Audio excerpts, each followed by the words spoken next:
దేశానికి గ్రామాలే పట్టుకొమ్మలని ఊరికే అనలేదు.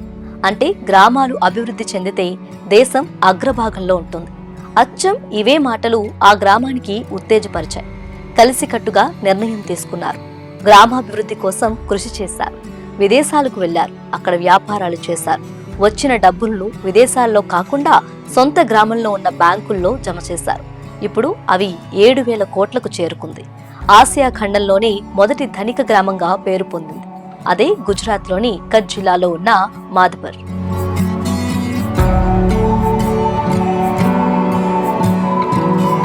భారతదేశంలో 284 మంది బిలియనీర్లు ఉన్నారు. అమెరికా, చైనా తర్వాత భారతదేశం ప్రపంచంలో 3వ స్థానంలో ఉంది. కానీ ఆసియాలోనే అత్యధిక ధనిక గ్రామంగా మధుపర్ గుర్తింపు పొందింది.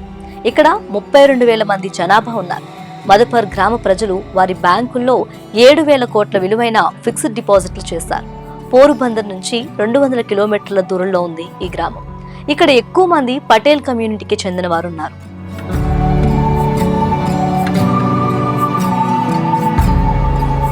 అయితే ఇంత ధనం ఉన్నా కానీ అది ఇంకా పట్టణంలా మారలేదు. కానీ పట్టణం ఫీచర్స్ అన్నీ ఉన్నాయి. మాధపర్ స్థిరమైన గ్రామీణ అభివృద్ధికి ఒక మార్గదర్శిగా వికసిస్తుంది.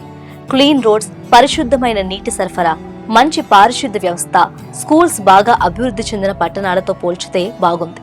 ఈ గ్రామంలో అనేక ఆలయాలున్నాయి.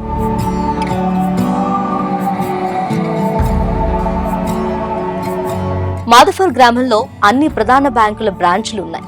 గ్రామంలో 17 బ్యాంకుల్లో 7,000 కోట్లకు పైగా ఫిక్స్డ్ డిపాజిట్లు చేశారు గ్రామస్తులు. ఇది అభివృద్ధి చెందుతున్న గ్రామీణ ఆర్థిక వ్యవస్థను ప్రతిబింబిస్తుందని విశ్లేషకులు చెబుతున్నారు. ఊరి ప్రజలు ఎక్కువగా విదేశాల నుంచి ఎక్కువ డబ్బు సంపాదిస్తారు.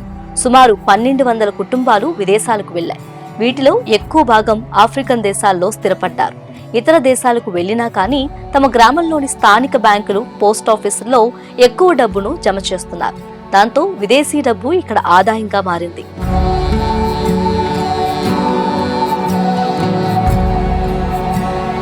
మరోవైపు మధుపర్ ఆర్థిక వ్యవస్థ వ్యవసాయం చుట్టూ తిరుగుతుంది. మామిడి, మొక్కజొన్న, చెరుకు పండిస్తారు. ఎక్కువ మంది రైతులు ఆర్థికంగా బాగా స్థిరపడ్డారు. ముఖ్యంగా ఇతర దేశాలకు వలస వచ్చిన స్థానికులు 1968లో లండన్లో మధుపర్ విలేజ్ అసోసియేషన్ ను స్థాపించారు. ఈ గ్రామస్తులంతా మంచి సత్సంబంధాలను కొనసాగించడం ద్వారా ఆర్థిక పురోభివృద్ధిని సాధించారు.